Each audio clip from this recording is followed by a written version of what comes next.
Hi, it's Yvon.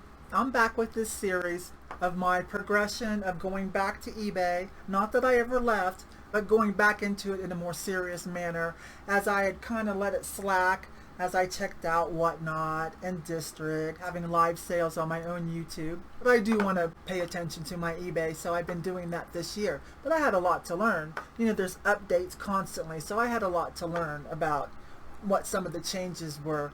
So one of the first things I had to do was go in and read up, right? And then kind of clean up my store. Let me pull it up. I'll put myself smaller and we'll go look at some things. Okay, so one of the first things that I decided to do, since it had been a while and postage had gone up a little bit since then, right? So I wanted to go in and update all of my shipping.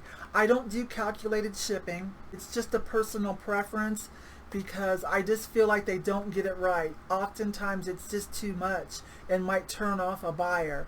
And I've been doing this long enough that I kind of know about what something's going to cost. I've got my scale. I'm used to the boxes and the packing material. I kind of know about what something's going to cost. You know, and I am in the middle of the country, so I kind of loosely program whatever for New York to Cali to Washington, and being the farthest places away. Shipping preferences. Make sure that I'm still on 2-day handling. Make sure I'm still enrolled in the eBay shipping program. Yes. Just every once in a while, just check these things in case there was like an eBay glitch. Business policies. There we go. So I don't know if you can see this. Let me see if I can make it a little bigger. Yeah, that might be a little more helpful. So this is how I got to it, by doing account settings, and then it opened up some things on the side, and then you saw me come over to business policies eventually. Okay, so I went in and cleaned this up and put in some of the new prices based on what I kind of know, the stuff I sell and what it usually comes out to and what I want. So I put a large variety. So I have those default so that when I'm working on my phone or my iPad, they pop up for me quickly. You have to set your shipping policies on the website. Now you could do that on your phone or on your iPad, but you need to not do it on the app. You can't really do it on the app. You need to switch over to the regular website. So you can do it on the mobile device, but you don't want to do it on the app. Do you understand what I'm saying? And it's kind of tedious to do it on a small screen. So when it comes to things like this, I just prefer to hop on the computer or my laptop and go to the website. Let me lower that back down a little bit. Okay. So then I went back over here, and I finished fleshing out the things that they said that you can do for your store, the task. The only thing I have left, it says I did 7 out of 8. It says a video. And I probably will do that at some point. But I went in and I made some more categories. And now, I don't know when this happened, but it was new to me. I haven't been paying attention, like I said. Now you can go in and add little pictures or banners, like front pages to your store categories. So I had fun. I went in and did that.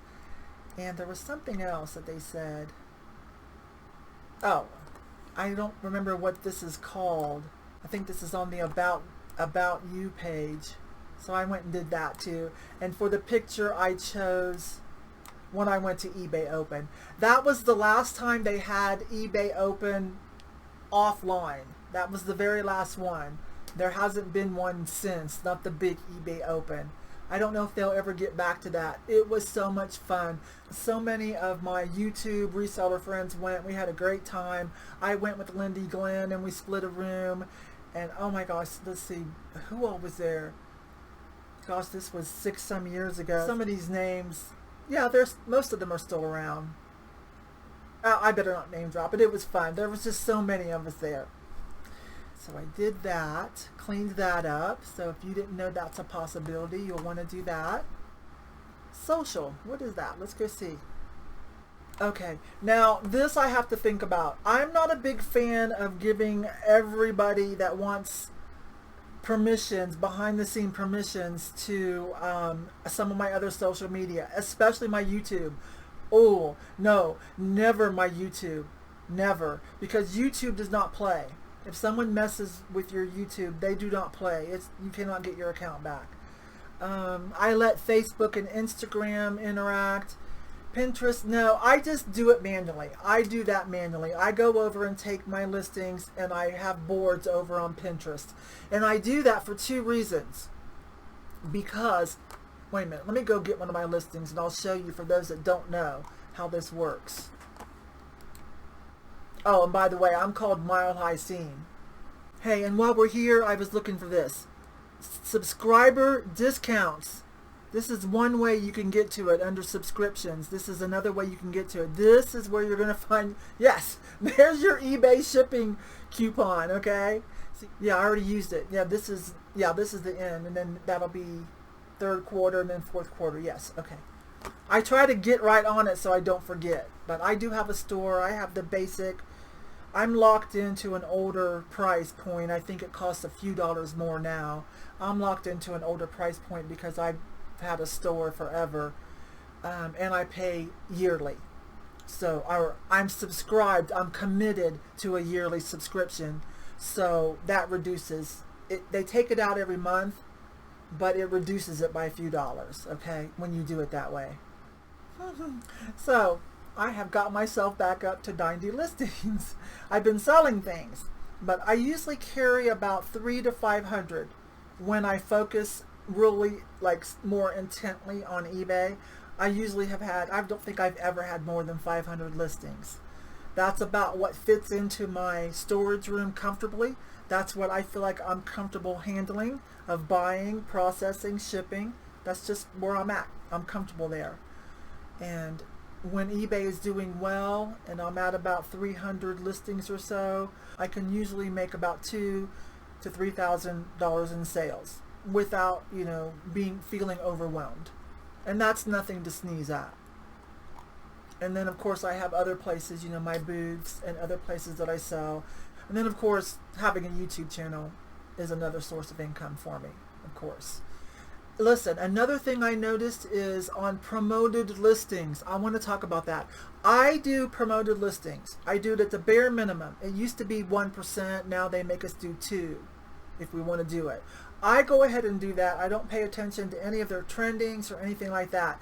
But I noticed when listing on the app, they're a little tricky. If you're not careful, oh my gosh. Okay, let me not get crunchy. But they're a little tricky. Like, if you're not careful, you're going to accidentally hit trending rate, which is usually like somewhere between 8 to, 12%. Mine is just 2. I have a campaign. I want to use it across the board automatically. But I must have made a mistake a couple times because I sold something and I was like, you guys took how much for a promoted listing? What happened? Anyway, so that prompted me to come into my listings a couple weeks ago and go through, scroll this over and go through. You can set their categories that you want. Yeah, promoted listings. Oh my gosh, right there. And go through and make sure that I am at 2%. Look, suggested. They're still trying to get me to go up. No, I don't need that. I sell more unique items. I don't feel the need to do trending rates. I just don't. But I use the promoted. Okay, so I just went down the list and just double checked. I double checked my shipping to make sure it looked reasonable. You can scroll over and see what your item was and a picture. So I did all that. I've got my font set real big so you guys can see. So if you're new or new-ish to eBay, you want to go in and at the website and go through all this every once in a while. I mentioned this the other day on a live, and someone said, yep, they fell for that too. So yeah, they're still trying to get us, they're still trying to upsell me. But I went through and made sure everything was at 2%. Woo-hoo. And if that happens to me again because of their trickiness, I just won't. I'll just stop. I really don't have to do it at all. I feel like my items are unique enough, or that's something that's very trending that there's not a lot of, but it's trending enough with enough keywords, like some kitschy stuff or some vintage or mid-century mod. You guys know what I sell. That it's going to pop up sooner or later anyways. You know, I don't have someone just typing in going, you know, I want a new iPhone. I don't sell that kind of stuff. But anyways, I'll stick with it a little bit longer, but if they get tricky with me again, yeah, then they're not getting nothing from me. You hear that, eBay? Don't do that to me again. Okay, so now let me go to one of my listings. And there's About Me. You can fill that out however you want. I've had this account since 2002. Okay, and my feedback is great. All positive, nothing. Oh, look here on this Fire and Light, someone even added a picture to show what they bought. Awesome. Okay. All right, newly listed. All right. So for instance, these are things I've just listed.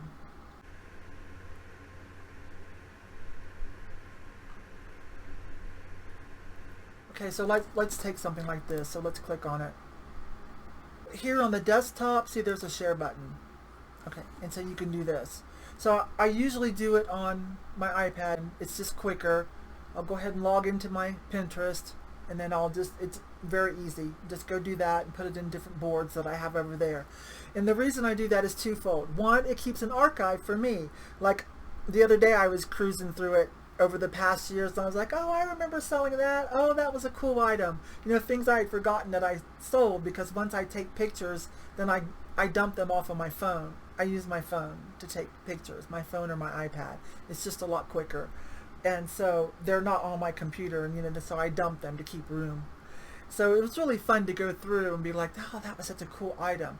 And then also because Google search tends to pull up, that's one of the things that will pull up. It pulls up eBay pretty well, Poshmark, it pulls up Pinterest when someone's doing a search.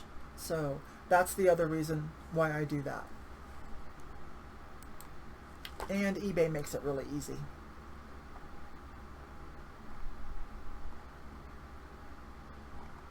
Okay, so that's all for this one. I just wanted to touch base on a few things as I am, you know, fluffing up my eBay, things that I had to go back in and see that had changed, things I needed to, you know, rearrange, update my shipping, you know, to reflect the current cost. So, and kind of clean up my store. They gave us some more options. And double check promoted listings, yes. So that's all for now. So that's where I'm at now, and maybe this is helpful for you too if you're somewhat new to eBay or like me. The beginning of the year, it was so crazy how things go in waves. I heard a lot of YouTube resellers or people on forums, eBay sellers reselling on forums say, you know, Whatnot's okay, Poshmark's okay, blah, blah, blah. But I think I want to concentrate on my eBay some more. I think I'm going to go back, you know, to the queen bee. Okay, so not that I'm leaving any of the other platforms. I just want to stop neglecting eBay because it's very valid. And as soon as I went back to putting items up, it just went really well. So I'm going to stop this here. I just want to do a little quick, easy to watch. And I'm going to grab lunch, and then I'm going to come back and do a sold video. So that'll be a separate video. All right, you guys, bye for now.